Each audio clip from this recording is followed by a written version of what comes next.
सम्मानित बुजुर्ग, नौजवान साथी, आवाज सुन रही मात्र शक्तियां और हमारे लिए जो हकीकत के रियलिटी के हमारे सामने भगवान बैठे हैं, हमारे देश के जवान, सभी के चरणों में हर शिकारा हरियाणा की तरफ से हाथ जोड़कर राम राम।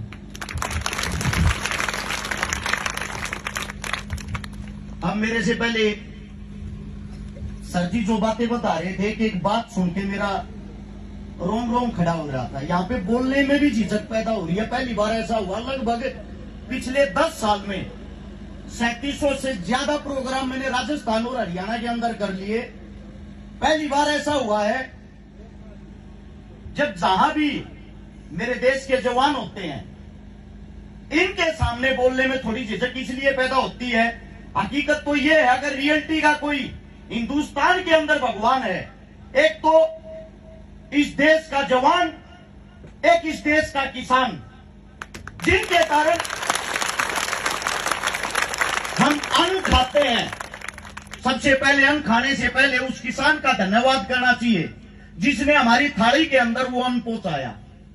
उसके बाद दूसरा धन्यवाद हमें उस जवान का करना चाहिए जिसके कारण हम चैन की नींद सोते हैं और शांतिपूर्वक जीवन जी रहे हैं।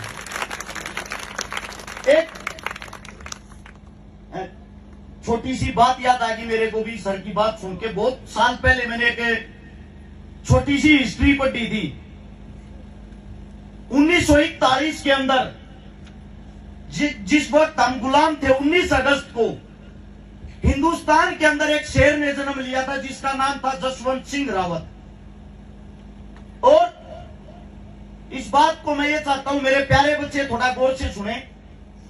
जैसे आज मेरे भाई साहब ने यहां पे एकेडमी खोली है, आने वाले समय में मैं इस देश का भविष्य तैयार करूंगा।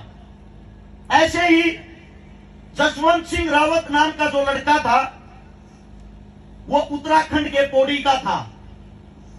हमारे गांव में, देहात में, हरियाणा में, राजस्थान में जब हम पैदा होते हैं, अपने माँ बाप की उंगली पकड़ के चलना सीखते हैं। हमारे को सबसे पहले सिखाया जाता है, बेटा दौड़ लगा, तेरे को फौजी बनना है।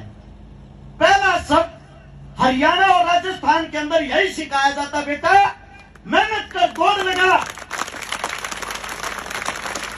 तेरे को इस देश का जवान बनना है। वो जसवंत सिंह रावत जिसके अंदर ये जुनून था, एक गरीब कुटिया में, एक झोपड़ी में पैदा हुआ। मेहनत कर करके प्रथम बार जब वो देश की सेना में भर्ती होने के लिए गया, वो फेल हो गया। उसने दोबारा से फिर कोशिश की और वो भारतीय देश का फौजी बन गया। उसी वक्त 1962 के अंदर भारत चीन का युद्ध चल रहा था। जिस जगह का नाम था नूरानान, उस जगह में लगभग 14,000 फीट ऊंचाई पे हमारे देश के जवान इसी महीने के अंदर करारी ठंड में युद्ध लड़ रहे थे। और जब ऊपर से आदेश आते हैं कि ऊपर तक खाना नहीं पहुंच सकता, वहां पे जो हमारी सेना वो वापिस लौट आए। उसी के अंदर जो जसवंत सिंह रावत था, उसने साफ मना कर दिया, मैं हिंदुस्तान का एक जीता जागता शेर हूं। जब तक मेरी रगों में ये खून दौड़ेगा, मैं वापिस नहीं जाऊंगा, अकेला ही चीन से लड़ूंगा।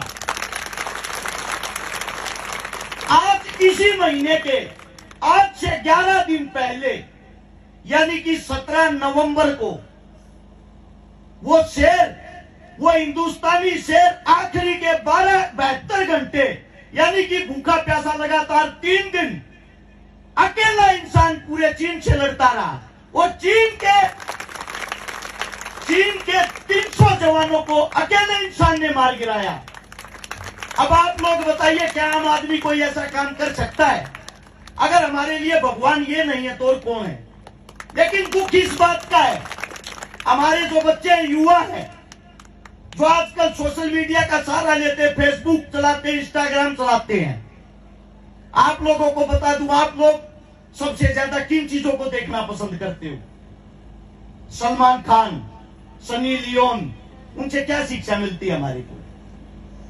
हमारे देहात में अगर हमारे को कोई शिक्षा देता है, वो शिक्षा देने वाले आप लोगों के सामने बैठे हैं। माता पिता से बड़ा कोई भगवान नहीं। उसके बाद अगर किसी का नंबर आता है तो गुरु होता है, और गुरु वो होता है जिससे हमें शिक्षा मिलती है। गुरु एक नहीं, गुरु अनेक हो सकते हैं। आप जितना आगे बढ़ते जाओगे, जितना आपकी उम्र बढ़ती जाएगी, आपका तजुर्बा, आपके गुरु, आपकी शिक्षा उतनी ही बढ़ती जाएगी। मैं आप लोगों को ये बातें, ये कहानी इसलिए बता रहा हूं, जिस जसवंत सिंह रावत की बात आप लोगों के बीच रखी, आज उनको हम बाबा जसवंत सिंह रावत के नाम से जानते हैं। आज उनका मंदिर बना हुआ है उसी जगह पे, और आज तक हमारे देश का वो सिपाही मृत घोषित नहीं है, आज भी हमारे देश की रक्षा करता है। आप लोगों ने कहानियां सुनी होगी ना, भूत होते हैं, भूत नहीं होते, ये बातें चलती हैं। हमारे देश के ऐसे ऐसे जवान हुए हैं जिन्होंने 1962 के अंदर युद्ध लड़ते लड़ते जिनकी गर्दन को काट के चीनी सैनिक अपने साथ लेके गए थे। ये कैसा इंसान, अकेले में हमारे 300 आदमियों को मार गिराया, और सम्मान के साथ उस शेर के उस शव को वापिस लौटा के गए। आज वो चीनी भी उनको सैल्यूट करते हैं, हिंदुस्तान के जवान को। ये हमारे जवानों की ताकत है।